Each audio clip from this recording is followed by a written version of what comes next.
चलिए स्टार्ट करते हैं अपना सेकंड लेसन, क्योंकि फ़र्स्ट लेसन हम फ़र्स्ट जो वीडियो था उसमें कंप्लीट कर चुके हैं।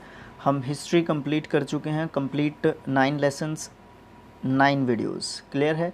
अब एक वीडियो हम इस बुक के लिए भी कंप्लीट कर चुके हैं, जिसको हम ज्योग्राफी कह रहे हैं, मतलब हमारा जो भूगोल है उसको स्टार्ट कर चुके हैं हम। आज हम सेकंड लेसन की बात करेंगे, जिसमें संसाधन के बारे में ही है पूरा, क्योंकि संसाधन और विकास हमारी बुक का नाम है। ठीक है, तो इसमें जो है हम मिट्टी यानी कि भूमि, मिट्टी, जल, प्राकृतिक वनस्पति और वन्य जीव जो संसाधन है, इनका क्या महत्व है, इनके बारे में हम जो है और ज़्यादा जानने की कोशिश करेंगे। तो चलिए बिना किसी देरी के अपना लेसन जो है स्टार्ट करते हैं। बाकी बात करें पीडीएफ की या बाकी सारी चीज़ों की, सिर्फ यूट्यूब पे आपको शिक्षा और अध्ययन मिलेगा। ठीक है, बाकी सब जगह पे आपको इस नाम को फॉलो करना है।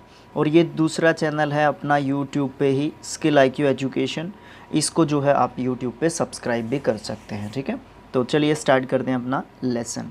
तो लेसन क्या है हमारा? भूमि, मृदा, जल, प्राकृतिक वनस्पति और वन्य जीव संसाधन।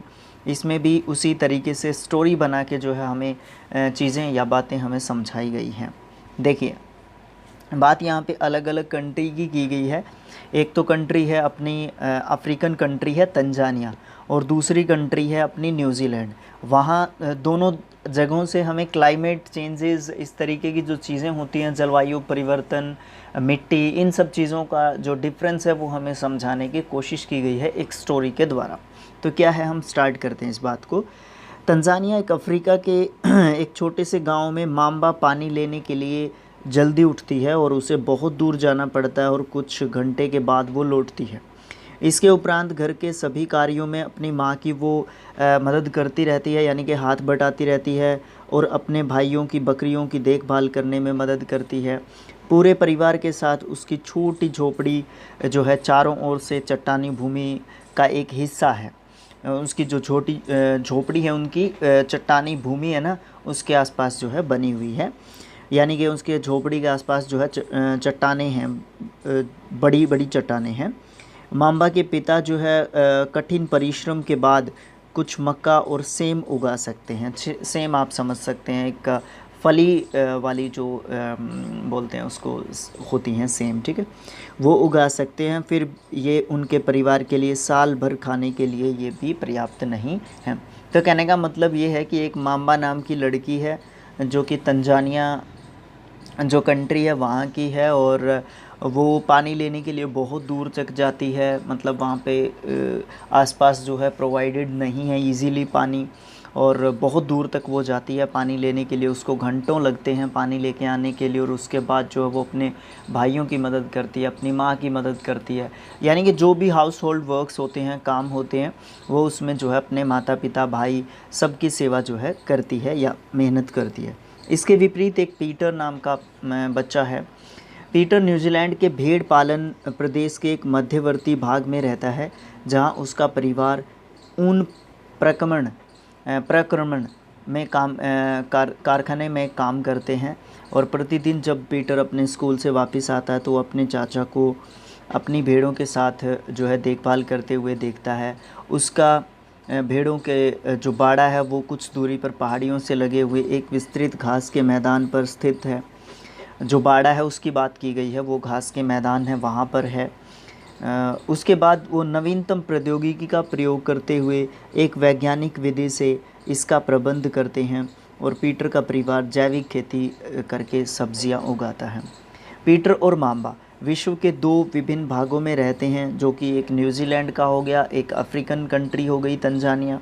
अलग अलग भागों में रहते हैं और उनके जीवन व्यतीत करने में भी बहुत अंतर है, क्योंकि एक पहाड़ी इलाके में रहते हैं और एक मैदानी इलाके में रहते हैं, उसका भी वहाँ पे डिफरेंस हमें देखने को मिलेगा। उनकी यह विभिन्नता भूमि की गुणवत्ता, मृदा, जल, प्राकृतिक वनस्पति, प्राणियों और प्रौद्योगिकी के उपयोग की भिन्नता के कारण है।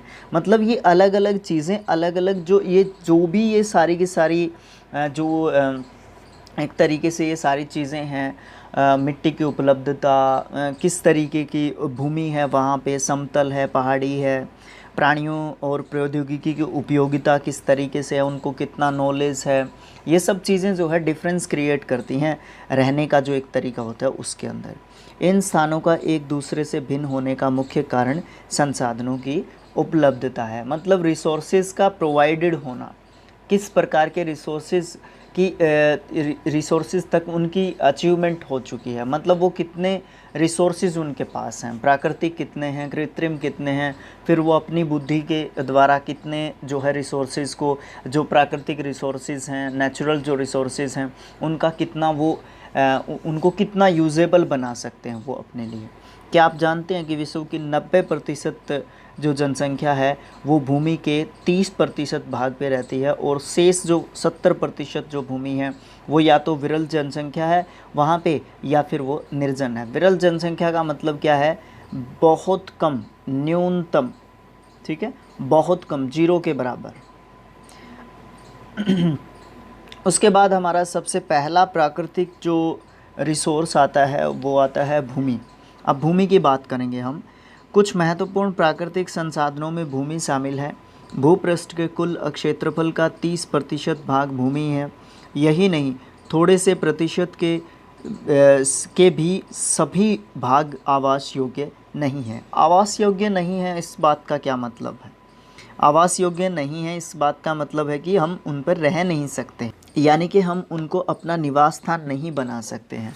जितनी भी भूमि है, 100% भूमि है, उसके 30% क्षेत्र पर ही हम अपना निवास स्थान बना सकते हैं, या निवास स्थान के योग्य भूमि है। उसके बाद हम बात करते हैं भूमि और जलवायु के भिन्न भिन्न लक्षणों के कारण विश्व के विभिन्न भागों में जनसंख्या का वितरण असमान पाया जाता है। इस बात को अंडरलाइन कर लीजिए। जनसंख्या का अवितरण, जो जनसंख्या का वितरण है ना, वो असमान क्यों पाया जाता है?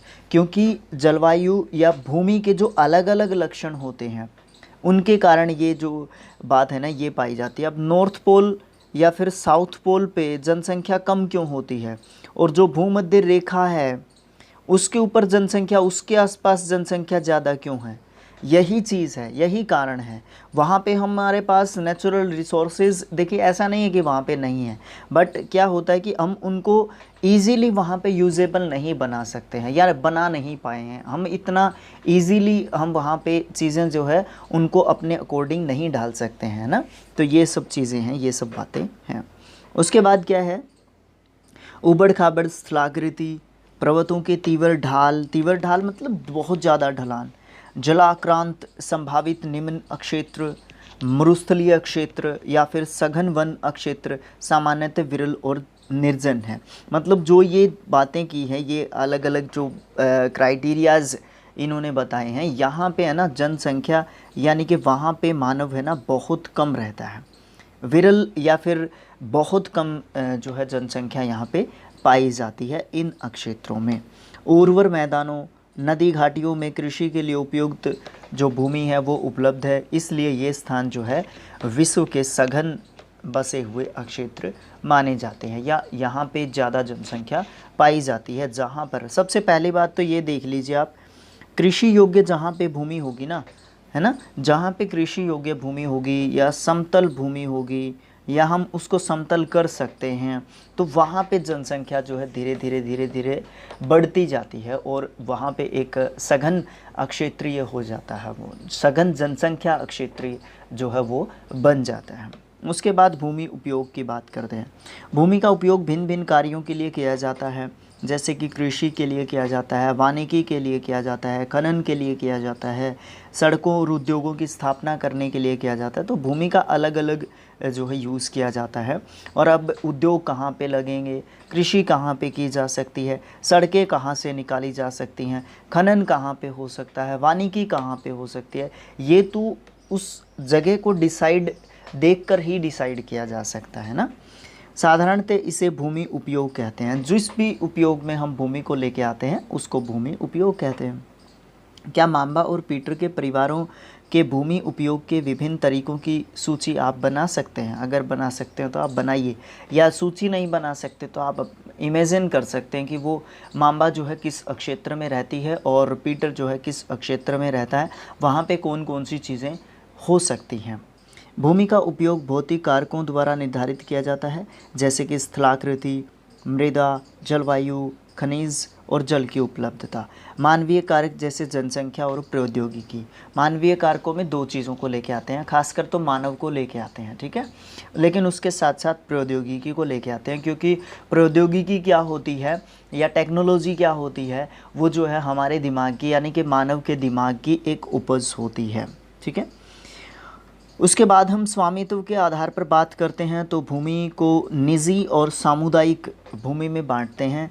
निजी भूमि जो है व्यक्तियों के स्वामित्व वाली होती है, जबकि सामुदायिक भूमि जो है समाज के स्वामित्व की होती है या समुदाय के स्वामित्व की होती है, यानी कि अधिकार इसके ऊपर किसका होता है, समाज का होता है, समाज के लोगों का होता है। सामान्य रूप से इसका उपयोग समुदाय से संबंधित व्यक्तियों के लिए करते हैं, जैसे कि चारा, फलों, नट या फिर औषधीय बूटियों को एकत्रित करना। इस सामुदायिक भूमि को साझा संपत्ति संसाधन भी कहते हैं। साझा संपत्ति संसाधन किसको कहते हैं? ऐसी भूमि को कहते हैं जिसमें साझे रूप से चीज़ें जो है यूज़ करने के लिए लोगों के लिए जो है रखी जाती है, पब्लिक प्रॉपर्टी एक तरीके से वो होती है वो भूमि, ठीक है। और उस पे चारा उगाते हैं, उस पे फलों का उत्पादन करते हैं, औषधीय जड़ी बूटियों को एकत्रित किया जाता है वहाँ पे जो नेचुरली उगती हैं या कृत्रिम रूप से जिनको उगाया जाता है एक तरीके से, ठीक है। उसके बाद जनसंख्या और उनकी मांग जो है हमेशा बढ़ती रहती है, लेकिन भूमि जो है उपलब्धता भूमि की कैसी रहती है, वो सीमित रहती है। मतलब भूमि जो है सीमित है, भूमि तो उतनी ही रहेगी, लेकिन जनसंख्या जो है लगातार बढ़ रही है जैसा कि हमें पता है, और उन जनसंख्या बढ़ रही है तो डिमांड भी बढ़ेगी, यानी कि मांग भी बढ़ेगी। ये तो हमारा इकोनॉमिक्स का नियम है ना। तो जैसे जैसे जनसंख्या बढ़ती जाएगी उनकी डिमांड भी बढ़ती जाएगी, लेकिन हमारे पास भूमि थोड़ी ना बढ़ा सकते हैं हम लोग, है ना। तो ये चीज़ है वो तो सीमित है। स्थान के अनुसार भूमि की गुणवत्ता में अंतर होता जाता है, ये तो सबको पता है। लोगों ने सामुदायिक भूमि पर व्यापारिक क्षेत्र बनाने, नगरीय क्षेत्रों में घर बनाने और ग्रामीण क्षेत्रों में कृषि योग्य भूमि का और ज़्यादा विस्तार करने के लिए अनाधिकृत हस्तक्षेप करना शुरू कर दिया है। जो लाइन मैंने अंडरलाइन की है ना, उसको समझने की कोशिश कीजिए। अनाधिकृत हस्तक्षेप क्या होता है? हम है ना प्रकृति के साथ क्या करते जा रहे हैं, खिलवाड़ करते जा रहे हैं। हम प्राकृतिक जो नियम होते हैं ना उनको एक तरीके से भंग करते जा रहे हैं, तोड़ते जा रहे हैं। वो जो एक चेन होती है ना प्रकृति ने जो हमें प्रोवाइड की है फ्री ऑफ कॉस्ट, उसको जो है हम उसके साथ छेड़छाड़ कर रहे हैं। इसीलिए जलवायु परिवर्तन, मौसम, बारिश जो है ये सब चीज़ें जो है ना प्रकृति का जो सिस्टम है ना वो डिस्टर्ब कर रहे हैं हम एक तरीके से, है ना।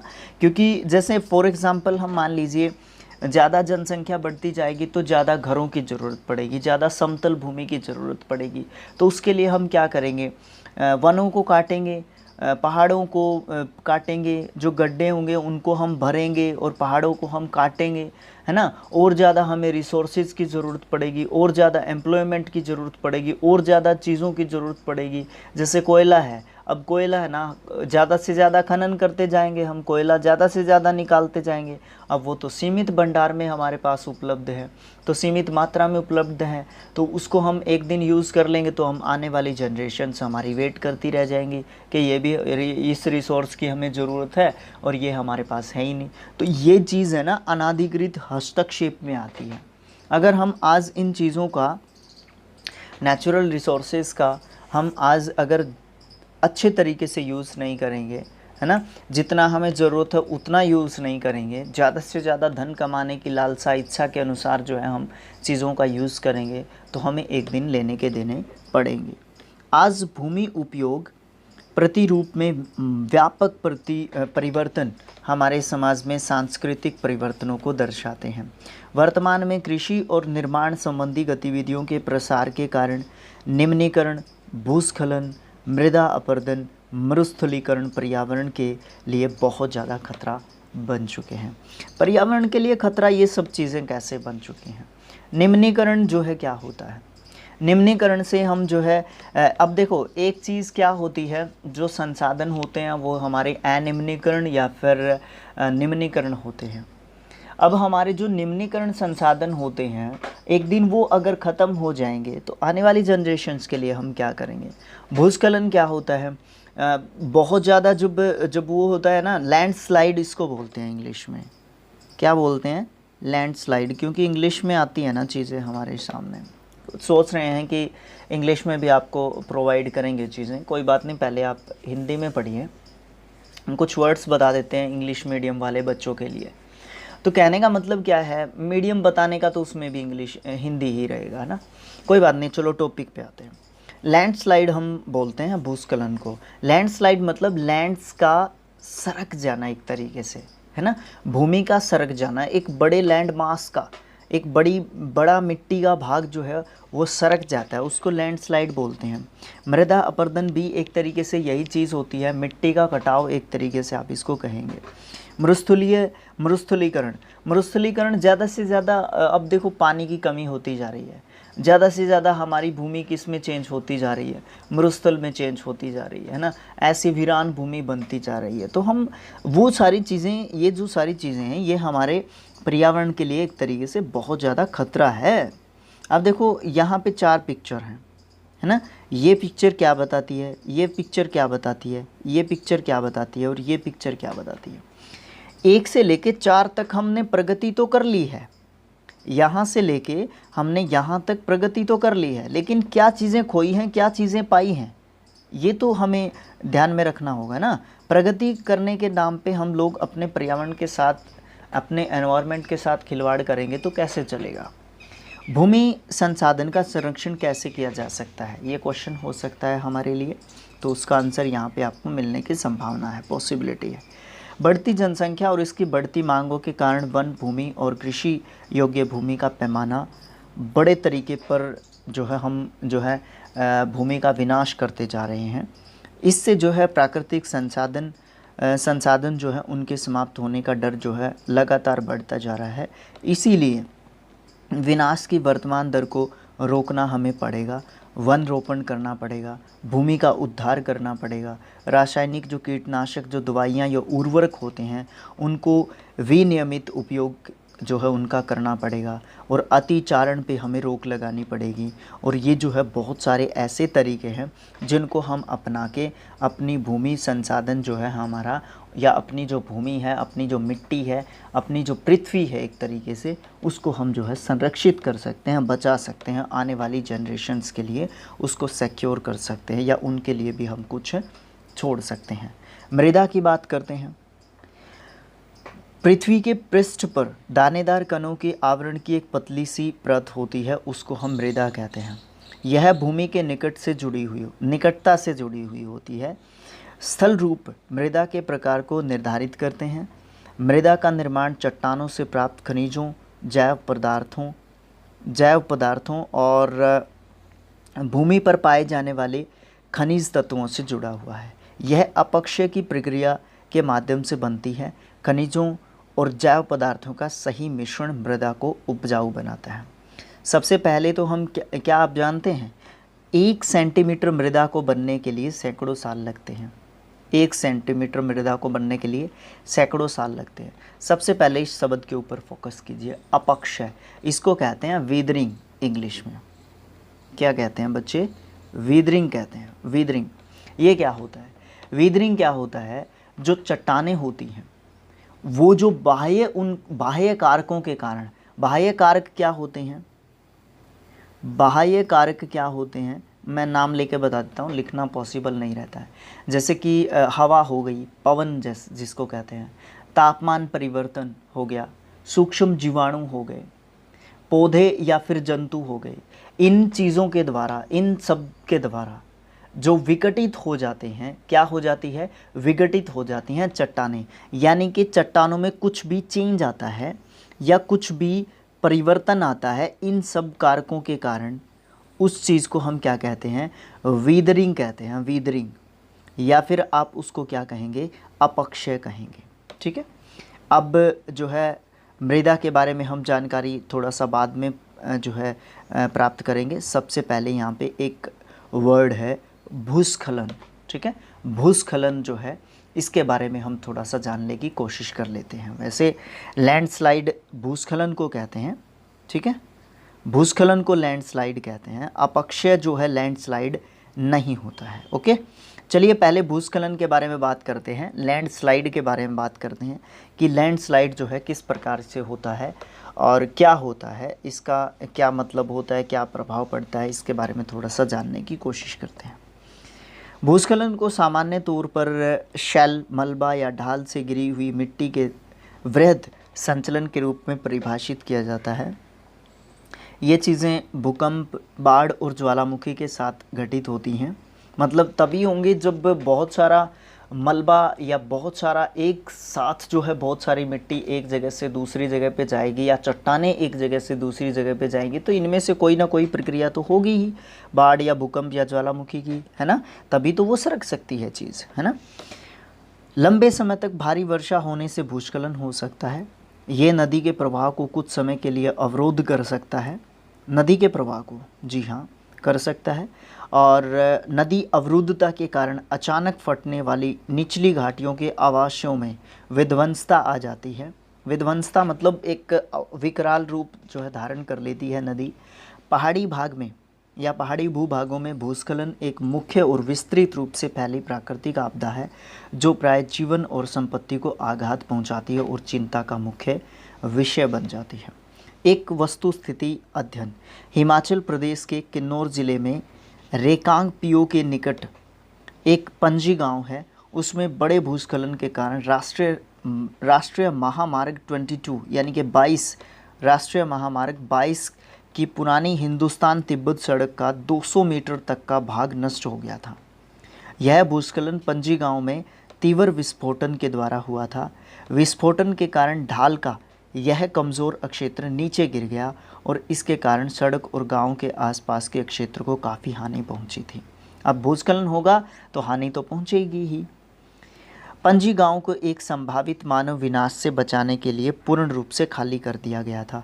यही इलाज बचता है फिर, और क्या होता है। न्यूनीकरण क्रियाविधि क्या होती है।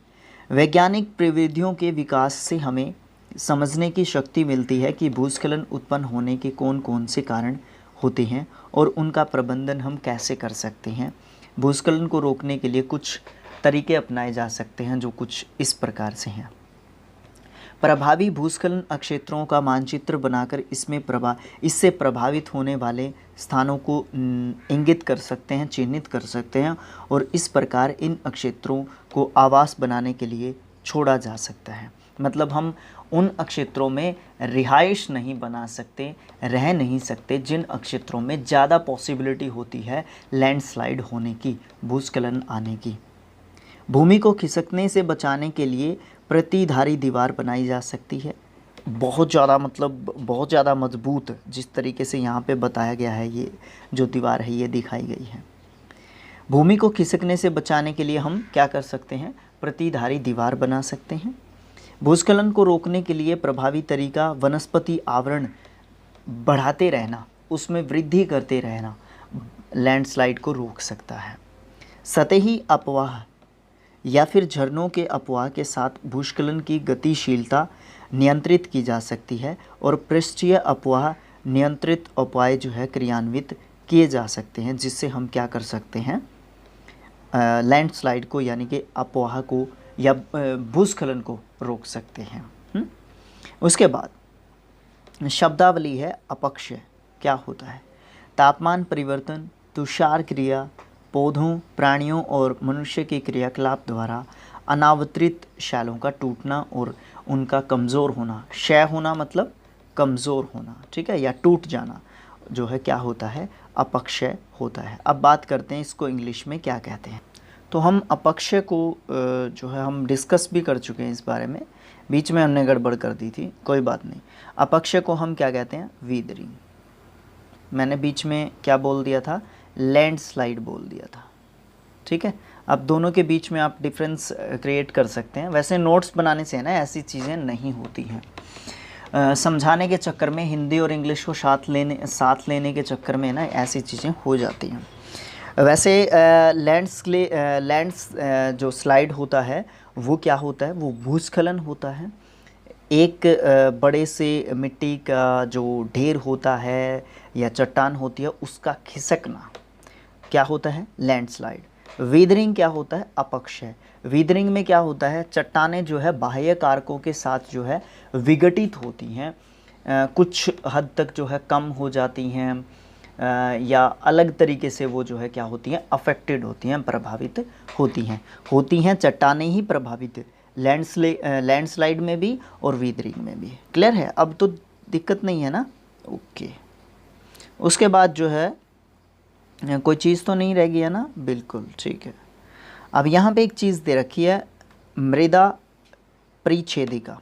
ये कैसे होती है, किस प्रकार होती है, मृदा को किस प्रकार से बांटा गया है, ये परिच्छेदिका की बात आगे की गई है। आप इस पिक्चर को अच्छे तरीके से देख लें, कहाँ पे हमें क्या बताया गया है। ह्यूमस और वनस्पति के साथ ऊपरी मृदा कहाँ तक होती है, उस पर क्या होता है। दूसरे नंबर पे बालू, गाद या क्ले के साथ जो है उपमृदा होती है। तीसरे नंबर पे अपक्षित चट्टानी पदार्थ यहाँ पे होते हैं तीसरे नंबर पे।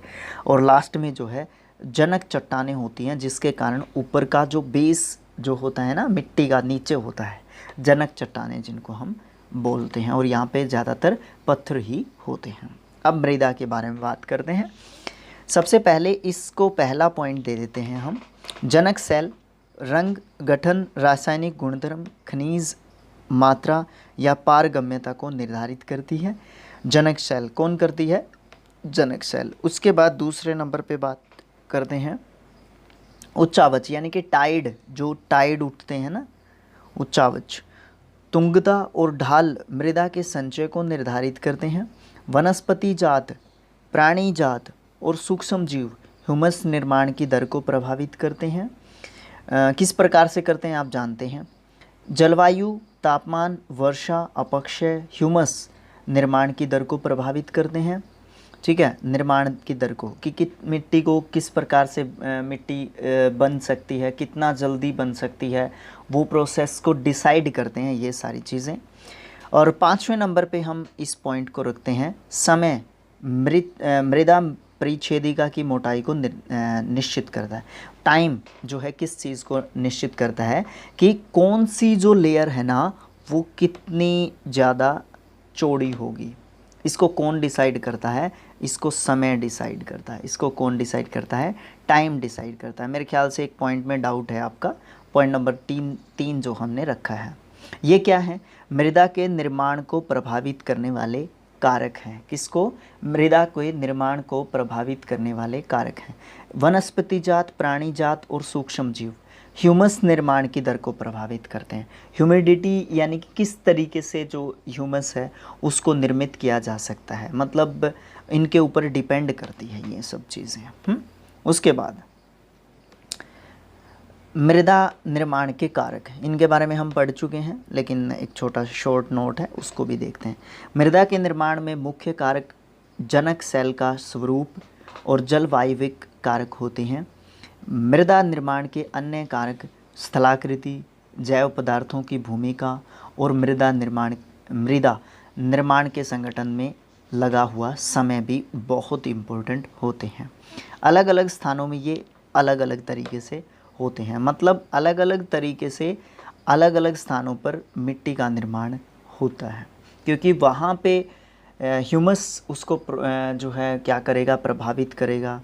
वहाँ पे जो है मिट्टी का स्वरूप कैसा है, जनक सेल का स्वरूप कैसा है, जलवायुविक जो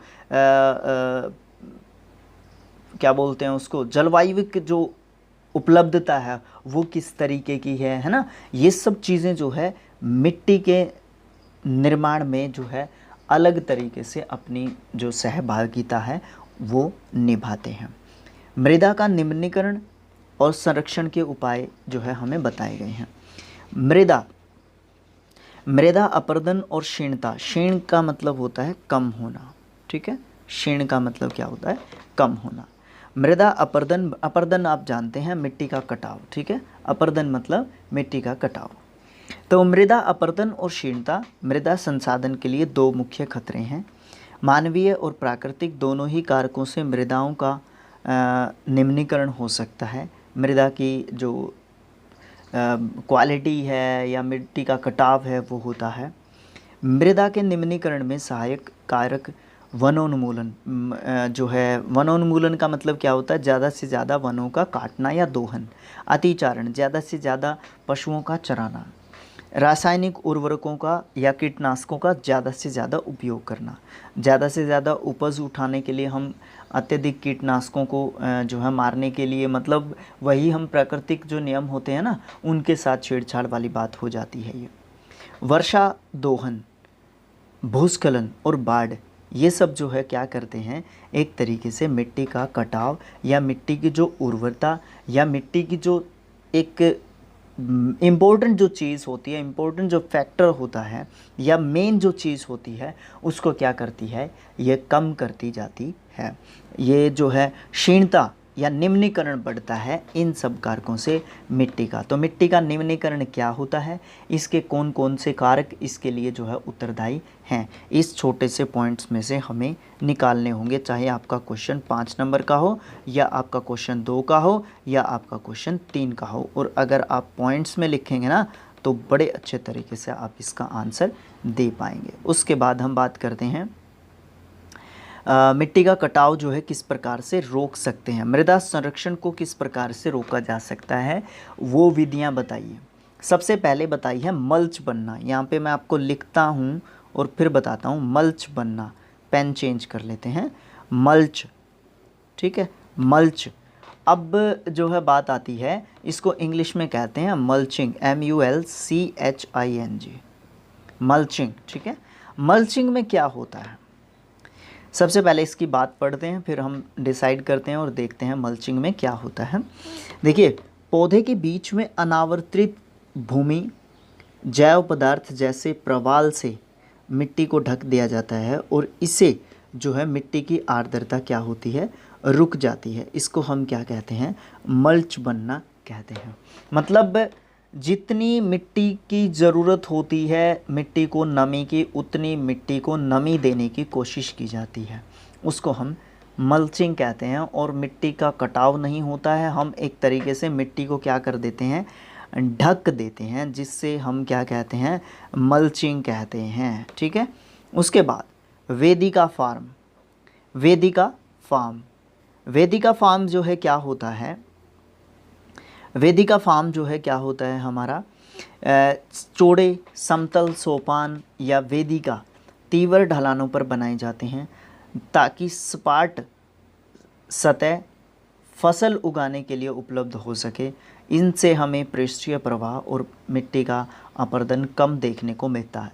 चित्र 2.5 में हमें ये चीज़ बताई गई है। ये है जी आपका वेदिका फार्म।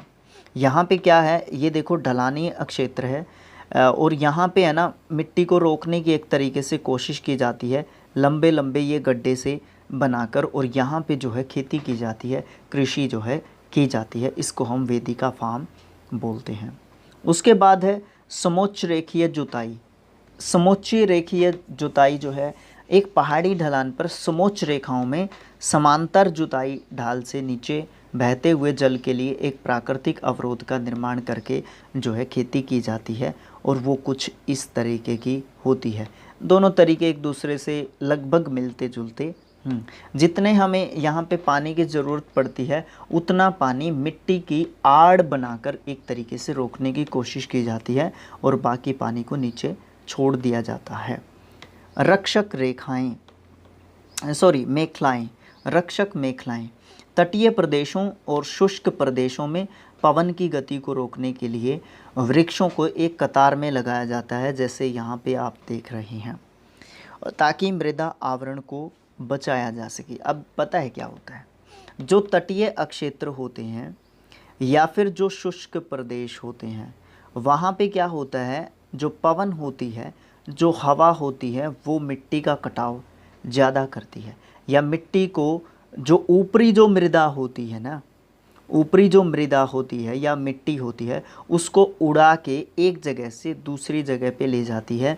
और जो इसकी यहाँ पे उर्वरता होती है ना, जो फर्टिलिटी होती है उसकी, जो उपजाऊपन होता है ना उसका, उसको ऊपरी मिट्टी को जो उपजाऊ मिट्टी होती है हमारी, ये तो जानते हैं आप, मिट्टी का कुछ पार्ट जो है होता है, कुछ अंश होता है जो उपजाऊ होता है कुछ हद तक, उसको उड़ा के अगर वो यहाँ से यहाँ पे ले जाएगी तो यहाँ पे उपजाऊपन को, मिट्टी को जो उपजाऊपन होता है उसको गेन करने में, उसको प्राप्त करने में कुछ समय लग जाता है और वहाँ पे कृषि करनी औखी, मुश्किल हो जाती है।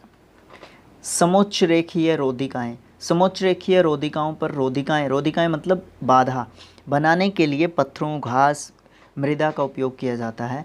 रोधिकाओं के सामने जल एकत्रित करने के लिए क्या बनाया जाता है, खाइयाँ जो है वहाँ पे बनाई जाती हैं ताकि जल को रोका जा सके। ठीक है, उसके बाद ये क्रियाकलाप बताया गया है, आप देख सकते हैं इस क्रियाकलाप में एक ही आकार की ए और ब दो ट्रे लेनी है। एक ट्रे ये हो गई, एक ट्रे ये हो गई।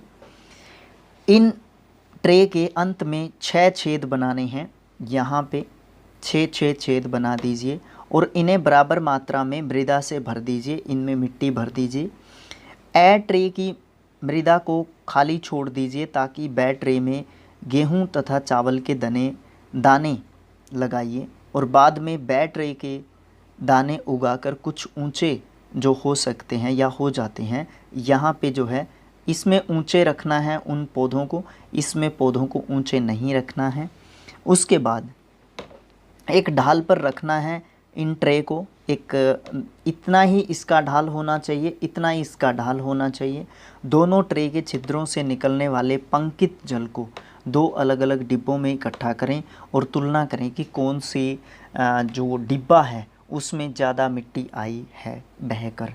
कहने का मतलब सिंपल सा मैं आपको बताता हूँ, इस एक्सपेरिमेंट को, इस क्रियाकलाप को 2 ट्रे ले ली हैं हमने यहाँ पे और एक जैसे ढलान पे रख दी हैं। एक में हमने पौधे लगा दिए हैं, दूसरे में आपने खाली छोड़ दिया है और इसमें दोनों में एक समान जो है हम पानी डालते हैं या एक वेग से हम पानी डालते हैं और नीचे जो मिट्टी कट के आएगी वो जिसमें पौधे नहीं हैं उसमें ज़्यादा मिट्टी कट के आएगी, जिसमें पौधे हैं उसमें कम मिट्टी कट के आएगी। तो वृक्षारोपण या पौधारोपण का मतलब क्या होता है, वो यही होता है, उससे हम मिट्टी का अपरदन या कटाव रोक सकते हैं। उसके बाद हम बात करते हैं नेक्स्ट, चट्टान बांध। यह जल के प्रवाह को या बहाव को कम करने के लिए बनाए जाते हैं। यह नालियों की रक्षा करते हैं और मृदा की क्षति को रोकते हैं, मृदा के क्षीण को रोकते हैं।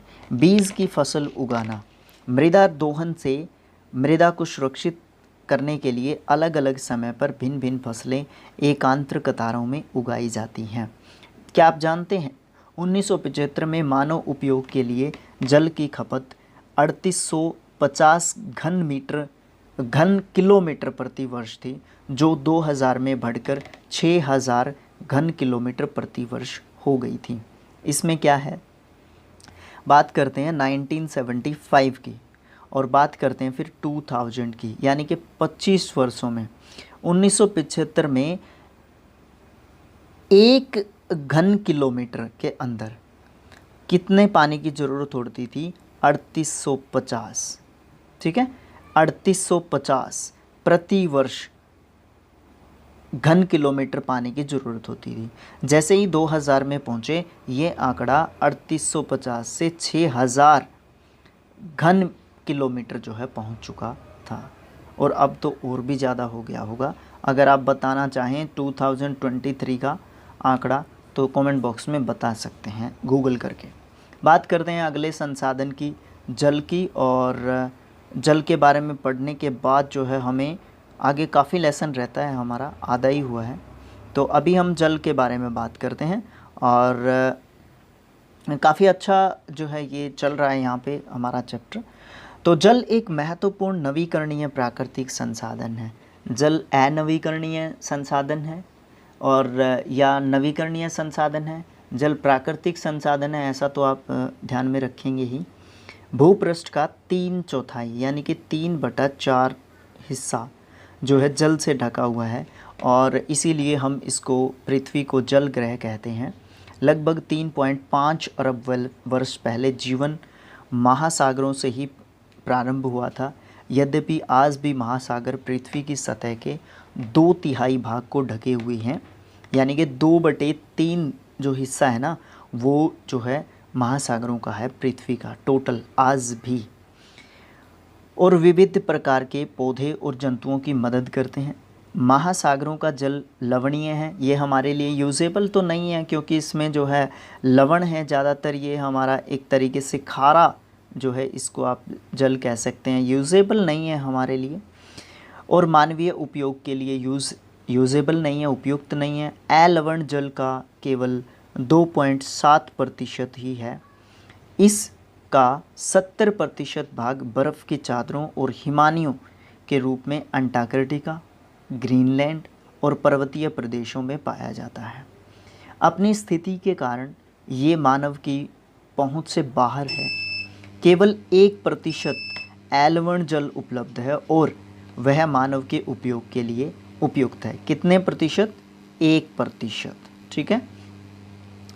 यह भौमजल, नदियों में, झीलों में या फिर पृष्ठीय जल के रूप में, वायुमंडल में जलवाष्प के रूप में भी ये जो है उपलब्ध रहता है। तो मतलब जो 1% हमारे पास यूज़ करने के लिए जो पानी है वो जो है इन 4 तरीक़ों से हमारे पास आता है ना। और जो वाटर साइकिल होता है ना, वो इसी रूप में चलता रहता है, इस 1% का वाटर साइकिल चलता रहता है। बाकी का नदियों से निकल के जो पानी है वो समुद्रों में चला जाता है। उसके बाद क्या आप जानते हैं कि एक टपकता नल एक साल में 1200 लीटर पानी जो है वेस्ट कर देता है, व्यर्थ जो है कर देता है। उसके बाद आगे चलते हैं। इसलिए क्योंकि ये जो है 4-5 जगह पे हमारे लिए 1% जो पानी है वो मिलता है, जो यूजेबल है हमारे लिए, जिसका यूज़ हम कर सकते हैं। इसलिए अलवणीय जो जल है वो पृथ्वी का सबसे अधिक मूल्यवान पदार्थ है। पृथ्वी पर देखो मूल्यवान पदार्थ भी है वो, है ना। पृथ्वी पर जल न घटाया जा सकता और न बढ़ाया जा सकता। इसकी मात्रा जो है स्थिर रहेगी। इसकी प्रचुरता में विविधता जो है प्रतीत हो सकती है। क्यों? क्योंकि ये वाष्पीकरण, वर्षण और वाह की प्रक्रियाओं के द्वारा महासागरों, वायु, भूमि और पुनः महासागरों के चक्रण के द्वारा निरंतर गतिशील जो है रहता है। वही वाटर साइकिल की यहाँ पे बात की जा रही है। जैसा कि हम जानते हैं कि इसको वाटर साइकिल यानी कि जल चक्र कहते हैं। मनुष्य जल की बड़ी मात्रा का उपयोग न केवल पीने के लिए और धुलाई में ही करता है, बल्कि और प्रक्रियाओं में भी करता है। जैसे कि उत्पादन प्रक्रिया हो गई, जिससे हम कृषि करते हैं, खेती करते हैं। जल कृषि उद्योगों, बांधों के जल के माध्यम से विद्युत उत्पादन में भी हम यूज़ करते हैं। मतलब जल का यूज़ मुझे बताने की यहाँ पे बिल्कुल भी ज़रूरत नहीं है आपको सब पता है कि जल का यूज़, पानी का यूज़ हम किस किस तरीके से किस किस चीज़ों में यूज़ करते हैं। उद्योगों और बिजली के लिए तो ख़ास यूज़ किया जाता है जल को, ठीक है। खेती बाड़ी के लिए तो आपको पता ही है। जल के स्रोतों के सूखने और जल के प्रदूषण के बढ़ने के कारण अलवणीय जल की आपूर्ति की कमी के मुख्य कारक बढ़ती जनसंख्या, भोजन, नकदी फसलों की बढ़ती मांग, बढ़ता हुआ नगरीकरण और बेहतर होता जीवन स्तर है। अगर हम जीवन स्तर को उठा रहे हैं, अगर हम मानव अपने जीवन स्तर को लगातार उठाते जा रहे हैं, तो हम क्या करते जा रहे हैं? प्राकृतिक संसाधनों का अधिक से अधिक दोहन करते जा रहे हैं। उसमें जो है हमारा जल भी शामिल है, उसमें हमारी मिट्टी भी शामिल है और उसमें आने वाले और भी प्राकृतिक संसाधन शामिल हैं। ठीक है। जल की उपलब्धता की समस्याएं क्या क्या हैं? विश्व के कई प्रदेशों में जल की कमी है। जैसे कि हमारा अफ्रीका कॉन्टिनेंट है, अफ्रीका कॉन्टिनेंट में बहुत ज़्यादा कमी है पानी की। पश्चिमी एशिया हो गया, दक्षिणी एशिया हो गया, पश्चिमी संयुक्त राज्य अमेरिका के कुछ पार्ट्स, उत्तरी पश्चिमी मैक्सिको, दक्षिणी अमेरिका के कुछ भाग और संपूर्ण ऑस्ट्रेलिया अलवणीय जल की आपूर्ति की कमी का सामना कर रहे हैं। अलवणीय जल की, ठीक है, जो बहुत ज़्यादा यूजेबल जो पानी है उसकी। ये देश ऐसे जलवायु प्रदेशों में स्थित हैं जहाँ पे सूखा पड़ा रहता है, जिनमें जल की कमी है, बहुत ज़्यादा कमी है और समस्या है ये बहुत ज़्यादा बड़ी। इस प्रकार जल का अभाव मौसमी और वार्षिक वर्षण में विविधता के परिणाम स्वरूप हो सकता है, या फिर बहुत ज़्यादा उपयोग या जल स्रोतों के संदूषण के कारण भी जल का अभाव यहाँ पे हो रहा है। संदूषण मतलब हम जो है जल को बहुत ज़्यादा वेस्ट जो है एक तरीके से कर रहे हैं। अगर हम जल को इसी तरीके से वेस्ट करते रहेंगे तो वो हमारे लिए एक समस्या उपलब्ध हो जाएगी।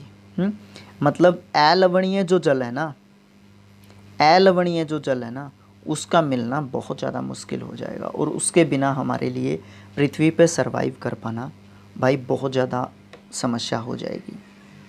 जल संसाधनों का संरक्षण किस प्रकार से किया जा सकता है? आज विश्व में शुद्ध और पर्याप्त जल स्रोतों तक पहुंचना बहुत बड़ी समस्या बन गई है। इसके अक्षीण होते संसाधन के संरक्षण के लिए कदम उठाए जाने चाहिए, है ना। और ये एक नवीकरणीय संसाधन है, यद्यपि इसका अति उपयोग और प्रदूषण से इसको जो है उपयोग के लिए अनुपयुक्त बना देते हैं। अशोधित या आंशिक रूप से शोधित वाहित मल, रासायनिक रासायनिक पदार्थ हो गए, रसायन जो हैं कृषि रसायन हैं, उनका विसर्जन और जल निकायों में औद्योगिक बहिस्राव के कारण संदूषित जो है होता जा रहा है, या प्रदूषित जो है हमारा जल लगातार जो है होता जा रहा है। इसमें नाइट्रेट जो है धातुएं शामिल कर देते हैं, पीड़कनाशी जल को संदूषित कर देते हैं या प्रदूषित जो है उसको कर देते हैं। इसमें से जो बहुत सारे रसायन जो होते हैं वो अजैव निम्नीकरण होने के कारण जल के द्वारा मानव शरीर में पहुंच जाते हैं, और इन प्रदूषकों को जल निकायों से जोड़ने के लिए पूर्व बहिस्रावों को उपयुक्त विधि से शोधित करके जल प्रदूषण को जो है हम एक तरीके से कंट्रोल कर सकते हैं, नियंत्रित कर सकते हैं। कहने का मतलब पता है क्या है? यहाँ पे हमने बहुत भारी भरकम जो है हिंदी पढ़ ली।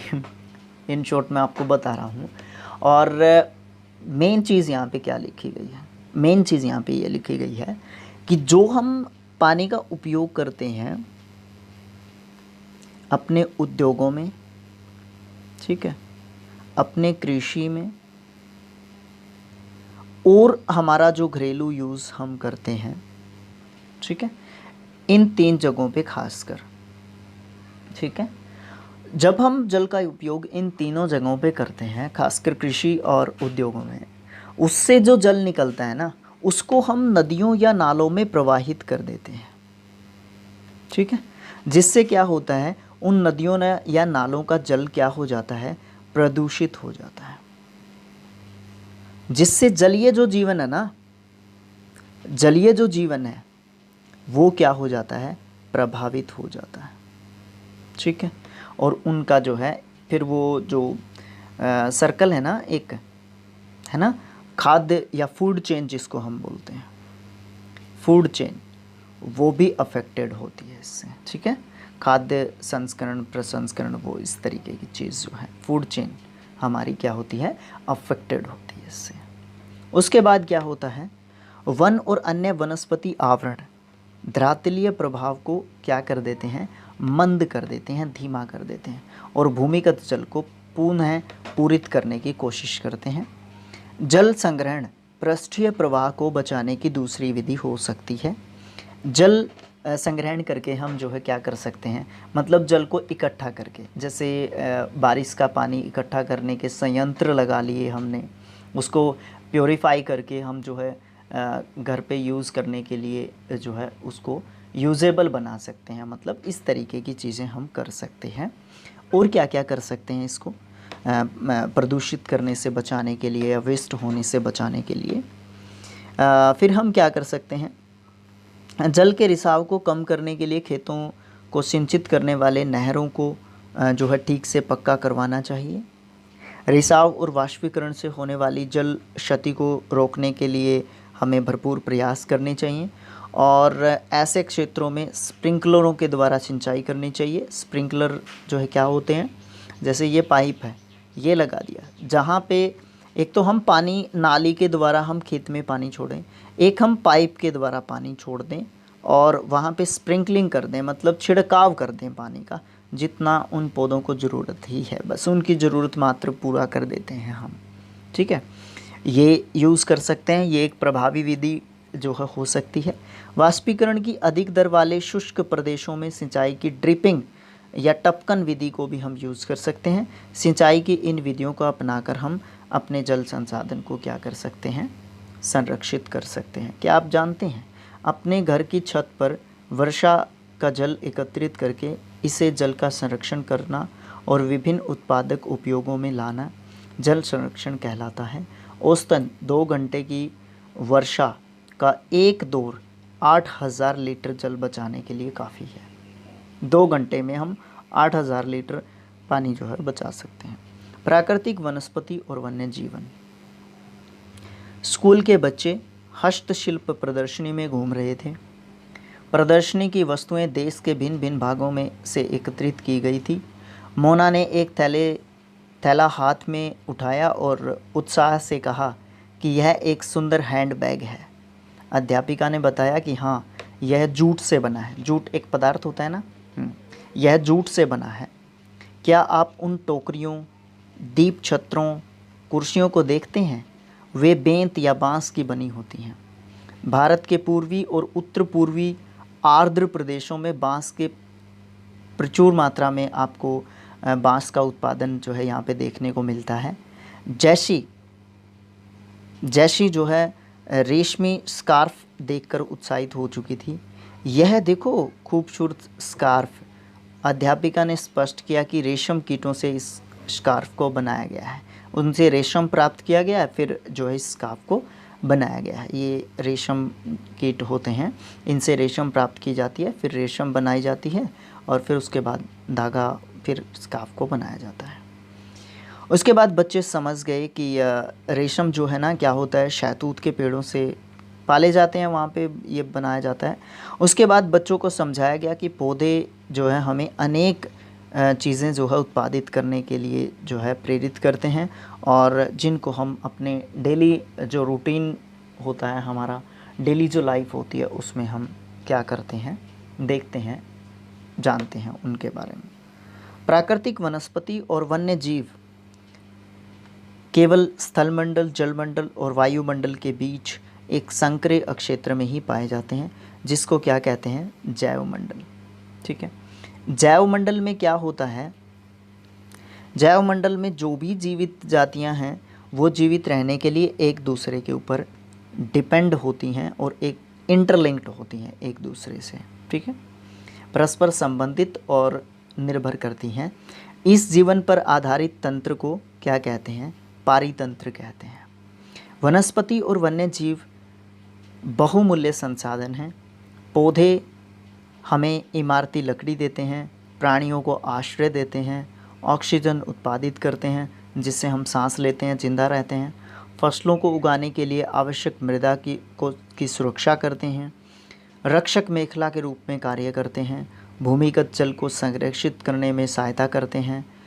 इनसे हमें फल, लैक्टस, तारपीन का तेल, गोंद, औषधीय पौधे और कागज़ आदि उत्पादित करते हैं, जो हमारे अध्ययन के लिए बहुत ज़्यादा आवश्यक होते हैं। पौधे असंख्य उपयोग हमारे लिए हैं पौधों के, और उनसे हम और कुछ भी बहुत सारी चीज़ें हम जो है बना सकते हैं। उससे पहले क्या आप जानते हैं, भारतीय उपमहाद्वीप में जिन पशुओं का उपचार डिक्लोफिनेक, एस्प्रिन और इब्रूपोफेन जैसे पीड़कनाशी से किया जाता है, उनके अपमार्जक उपरांत गिद्ध किडनी खराब होने से मर रहे थे।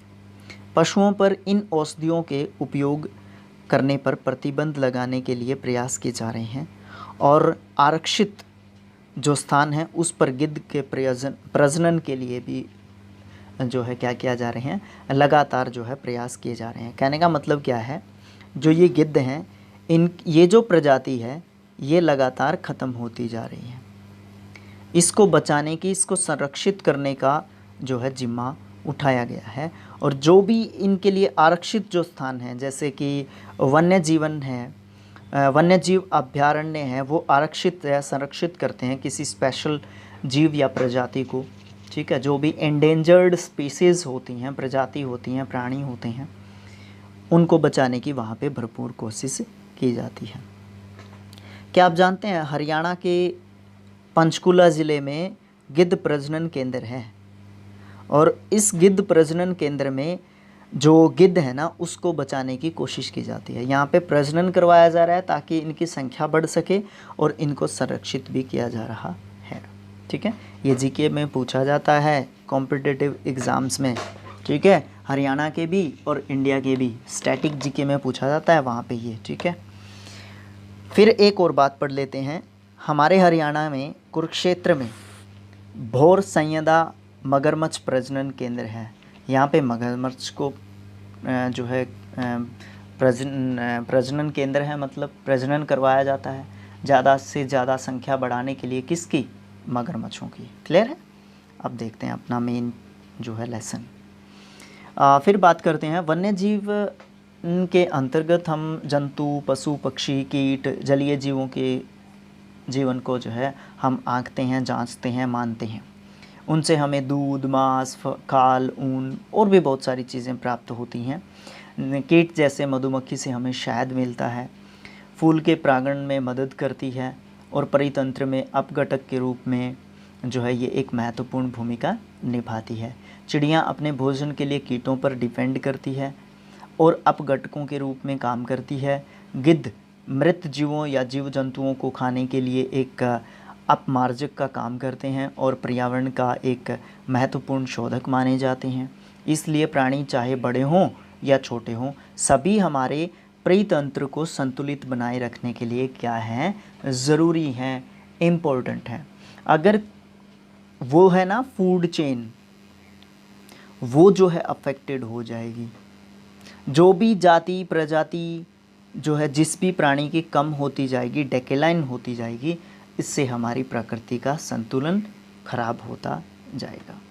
प्राकृतिक वनस्पति का वितरण किस प्रकार से है, उसका कहाँ कहाँ पे है, पर्टिकुलरली अगर हम एरिया वाइज बात करें किस तरीके से, अब हमें ये पढ़ने को मिलेगा। देखिए कितनी ज़बरदस्त जानकारी दी गई है बेसिक्स में, एनसीईआरटी में। ठीक है, वनस्पति की वृद्धि मुख्य रूप से तापमान और आर्द्रता के ऊपर डिपेंड करती है। मेन फैक्टर क्या है? वनस्पति को किस तरीके से बढ़ाया जा सकता है? टेम्परेचर और जो हमारी ये आर्द्रता होती है, ठीक है, आर्द्रता होती है, उसको ऊपर बहुत ज़्यादा हद तक डिपेंड करता है। ठीक है, विश्व की वनस्पति जो है मुख्य प्रकार से 4 वर्गों में रखी गई है। पहले नंबर पे वन, दूसरे नंबर पे घासस्थल, तीसरे नंबर पे गुल्म और चौथे नंबर पे टुंड्रा। टुंड्रा, ठीक है, टुंड्रा जो अक्षेत्र हैं उन पे जो है रखी गई है। ये 4 अक्षेत्रों में जो है बांटा गया है। किसको? पूरे वर्ल्ड की वनस्पति को। अब हमें इनके बारे में भी जानने को मिलेगा। यहाँ से लेसन और भी ज़्यादा इम्पोर्टेंट हो जा रहा है बच्चे। भारी वर्षा वाले क्षेत्रों में विशाल वृक्ष उग सकते हैं। जहाँ पे ज़्यादा बारिश होती है वहाँ पे भारी भरकम टाइप के जो पेड़ है ना वो उगते हैं। इस प्रकार वन जो है प्रचुर जल आपूर्ति वाले क्षेत्रों में ही पाए जाते हैं। यानी कि जहाँ पे ज़्यादा बारिश होगी वहाँ पे आपको ज़्यादा वन देखने को मिलेंगे। ठीक है, और भारी भरकम तरीके के पेड़ देखने को वहाँ पे मिलेंगे। जैसे जैसे आर्द्रता कम होती जाती है, पानी कम होता जाता है, वैसे वैसे वृक्षों का आकार और उनकी सघनता कम होती जाएगी। कॉम्पिटिटिव एग्ज़ाम के लेवल का क्वेश्चन बनता है यहाँ से। ठीक है, सामान्य वर्षा वाले क्षेत्रों में छोटे आकार वाले वृक्ष और घास उगती हैं। जैसे विश्व के घास स्थलों का निर्माण इस प्रकार से ही होता है। कम वर्षा वाले शुष्क प्रदेशों में कंटीली झाड़ियाँ और गुल्म उगते हैं।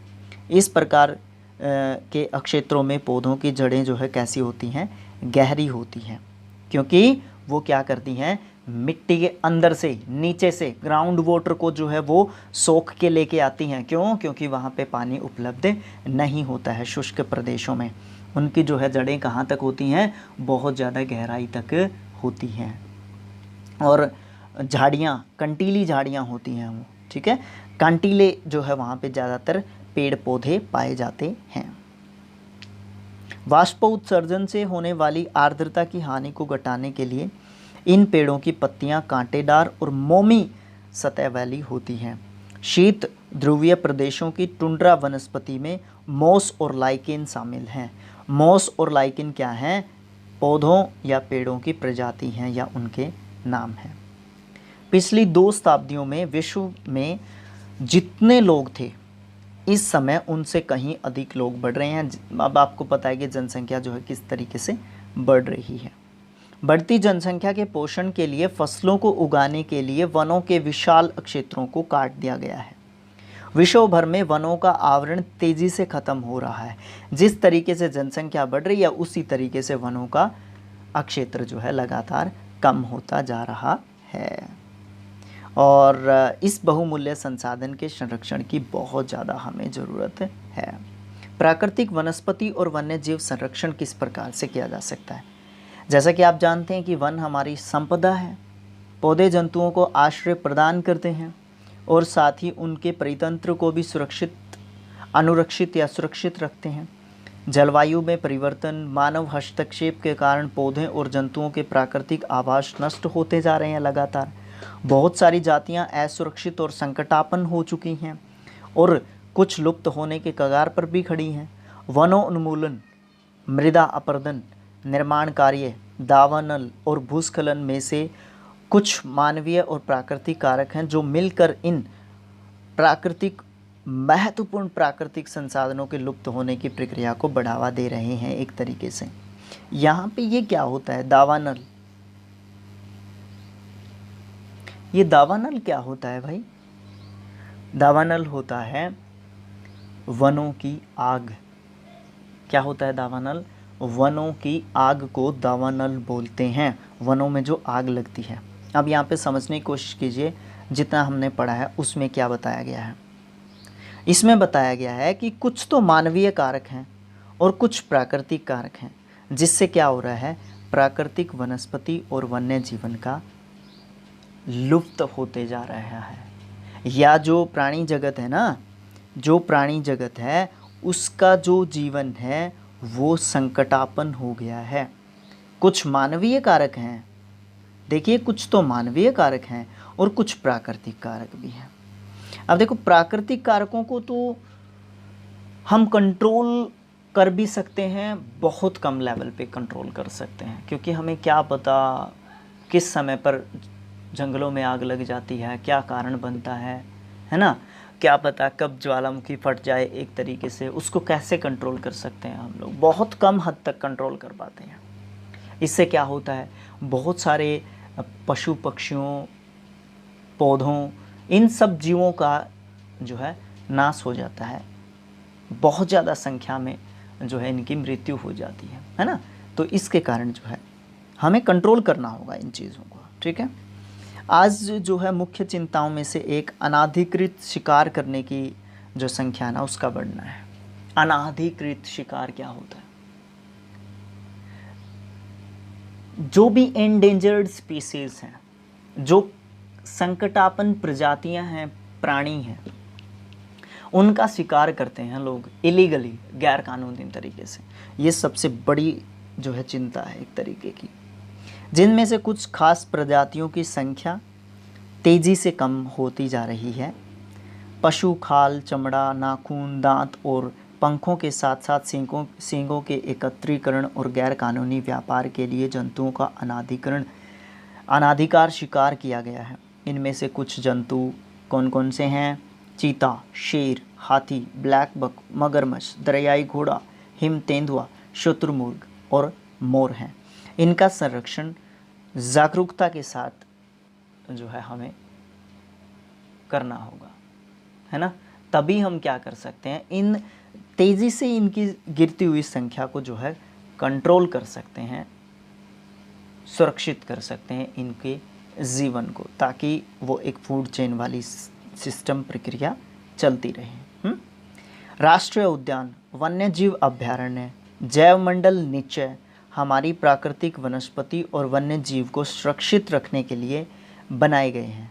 इन सब चीज़ों में हम जो है क्या कर रहे हैं, इनको रख रहे हैं। जैसे हमारे यहाँ पे मगरमच्छ और जो है गिद्ध को बचाने के लिए यहाँ पे बनाए गए हैं। इसी तरीके से और भी बनाए गए हैं, देश के अलग अलग भागों में बनाया गया है इनको, ठीक है। ये सब चीज़ें हमें देखने को मिलती हैं।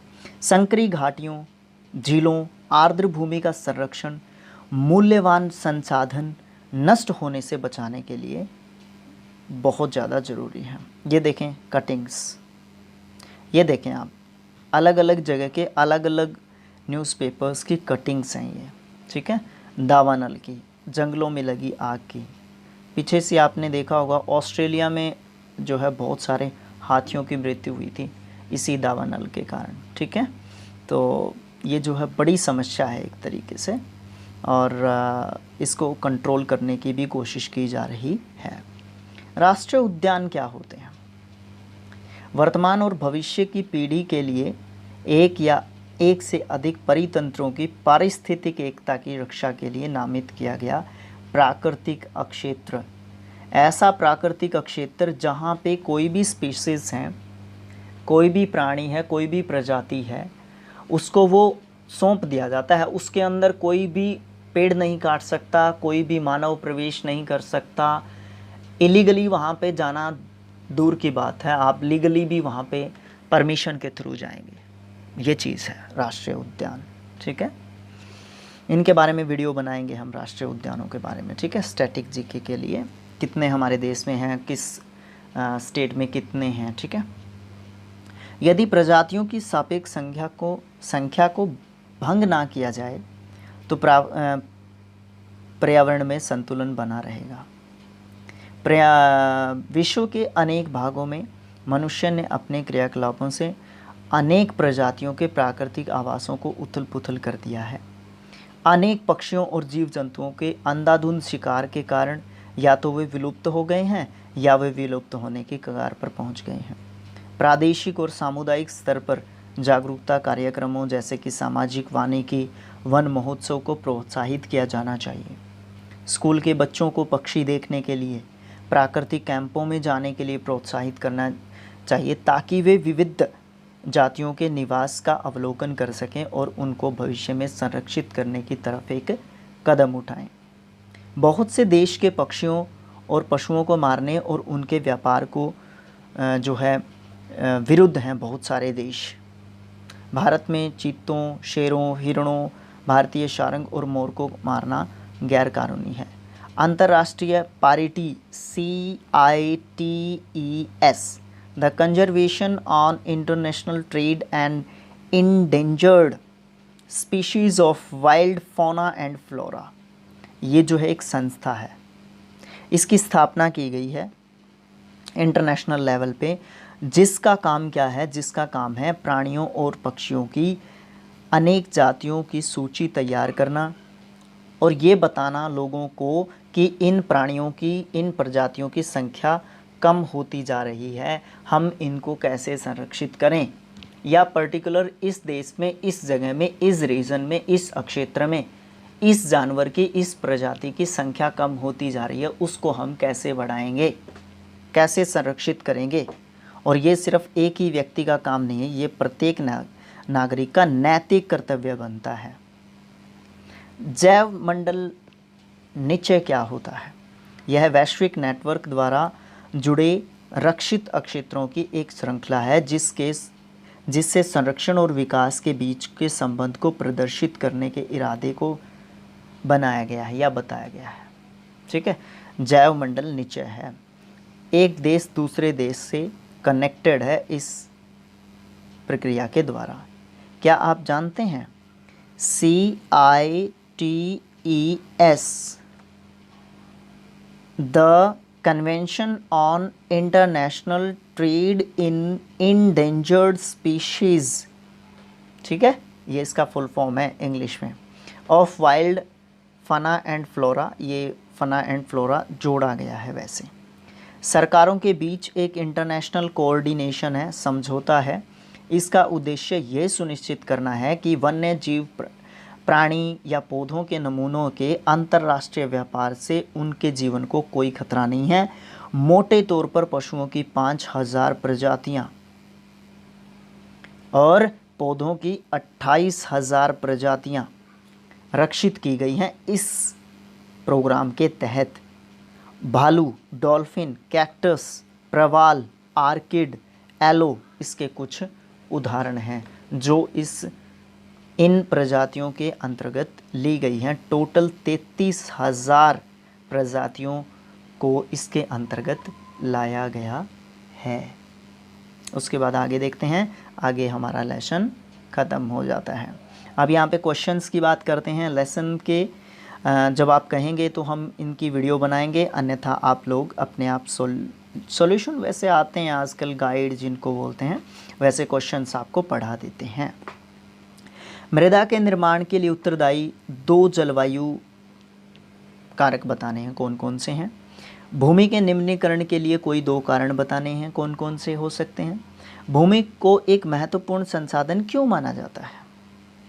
किन्हीं 2 सोपानों के नाम बताएं जिनसे सरकार ने पौधों और प्राणियों के संरक्षण के लिए आरंभ किया है और वो अच्छे से काम भी कर रहे हैं, जिनसे अवेयरनेस फैल रही है सोसाइटी में, समाज में, बच्चों में।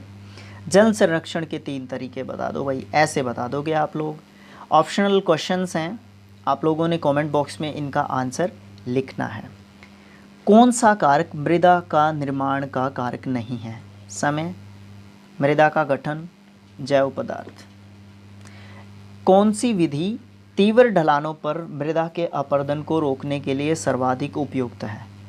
रक्षा मेखला जरूरी है, मल्चिंग जरूरी है, या फिर वेदिका जरूरी है। ठीक है, मल्चिंग मतलब मल्च बनाना। ठीक है, अब यहाँ पे इन्होंने इंग्लिश में ही लिख दिया, बताओ अब क्या करोगे। इंग्लिश में पता होना चाहिए इन वर्ड्स का। तीसरा क्वेश्चन है, कौन सी प्रकृति के संरक्षण के अनुकूल है। कौन सी चीज़ है इनमें से। बल्ब को बंद कर देना चाहिए जब आवश्यकता ना हो प्रकृति के लिए। अच्छा, नल को उपयोग के बाद तुरंत बंद कर देना चाहिए, या खरीदारी के बाद पॉली पैक को नष्ट कर देना चाहिए। इनमें से कौन सी चीज़ करेंगे वो प्रकृति के संरक्षण के लिए ज़रूरी है।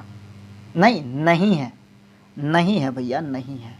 ठीक है, 2 हैं और एक इनमें से नहीं है, जिसको आप करेंगे या नहीं करेंगे और ना करेंगे तो कोई भी पर्यावरण या प्रकृति के ऊपर कोई प्रभाव नहीं पड़ता, प्राकृतिक संरक्षण नहीं कर पाते हम। फिर है match the following. Match the following में बताया गया है भूमि का उपयोग क्या है इनमें से। ह्यूमस इनमें से क्या है। चट्टान बांध इनमें से क्या है। जैव मंडल क्या है। मृदा के अपरदन को रोक सकता है। स्थल मंडल या जल मंडल या वायुमंडल के बीच जुड़ा एक संकरी अक्षेत्र है, वो क्या है इनमें से, आगे वालों में से। भूमि का उत्पादनकारी उपयोग क्या है। ऊपरी मृदा का निक्षेपित जैव पदार्थ है, इनमें से क्या हो सकता है। समोच्च रेखीय जुताई इनमें से क्या होती है। ये जो है आप कर लेंगे। कमेंट बॉक्स में आप आंसर किनका देंगे। क्वेश्चन नंबर 2 का पहला पार्ट, दूसरा पार्ट और तीसरा पार्ट। ठीक है, ऑप्शन नंबर कैक है, A B C भी लिख देंगे तो भी हम उसको पहचान लेंगे। तो ये था हमारा दूसरा लेसन। ठीक है, और ये PDF के लिए आपको पता है कि आपको कहाँ पे जाना है। Skill IQ education. ठीक है, स्किल IQ एजुकेशन। अगर आप स्किल IQ भी लिखेंगे तो भी आपको ईज़िली मिल जाएगा, ईज़िली, बिल्कुल ईज़िली मिल जाएगा। ठीक है, और हर जगह पे आप अपने सोशल मीडिया प्लेटफॉर्म्स पे स्किल IQ एजुकेशन को फॉलो कर लें, क्योंकि मेन स्ट्रीम चैनल है वो अपना।